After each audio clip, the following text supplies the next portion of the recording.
été tués par leur mère en décembre dernier à Drummondville se sentent abandonnés par l'État.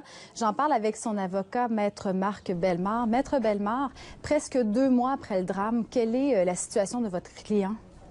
Bien évidemment, il n'a pas repris le travail depuis le 2 décembre dernier, qui est le jour où il a découvert ses 3 enfants assassinés.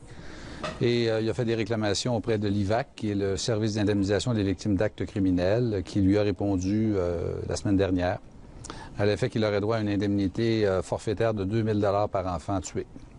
Est-ce qu'il est considéré, justement, est-ce qu'il entre dans la catégorie des victimes d'actes criminels?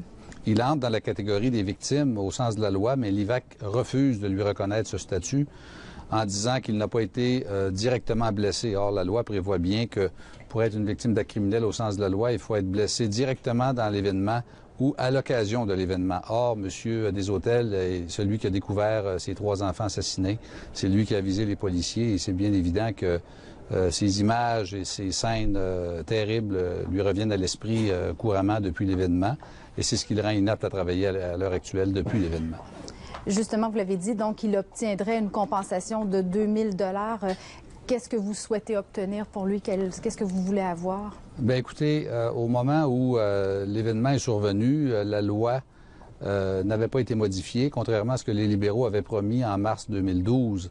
À l'époque, M. Fournier, qui était ministre de la Justice, Jean-Marc Fournier, en compagnie de Mme Isabelle Gaston, qui est la mère des 2 enfants de Guy Turcotte, avait promis d'augmenter l'indemnité forfaitaire de 2 000 à 10 000 $.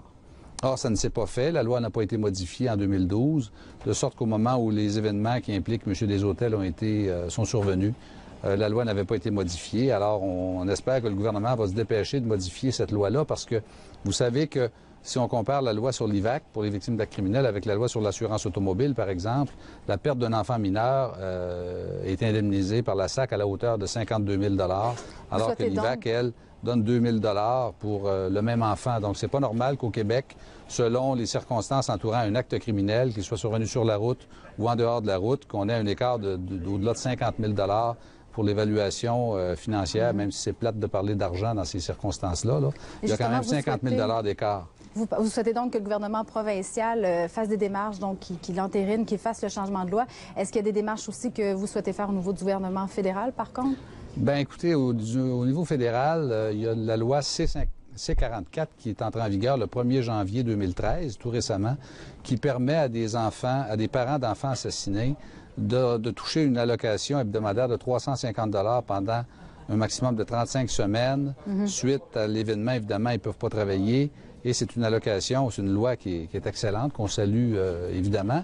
Mais son défaut, c'est qu'elle est en vigueur depuis le 1er janvier 2013, alors que les événements qui touchent M. Desautels sont survenus 3 semaines plus tôt, 4 semaines plus tôt. Alors, M. Desautels, encore là, ne reçoit pas d'indemnité fédérale. Alors, il est malheureusement victime de ces lois-là, en plus d'être victime du meurtre de ses 3 enfants. Merci beaucoup, Maître Bellemare, d'avoir fait le point avec nous et on va suivre vos démarches au cours des prochaines semaines. Merci. Au revoir. Merci.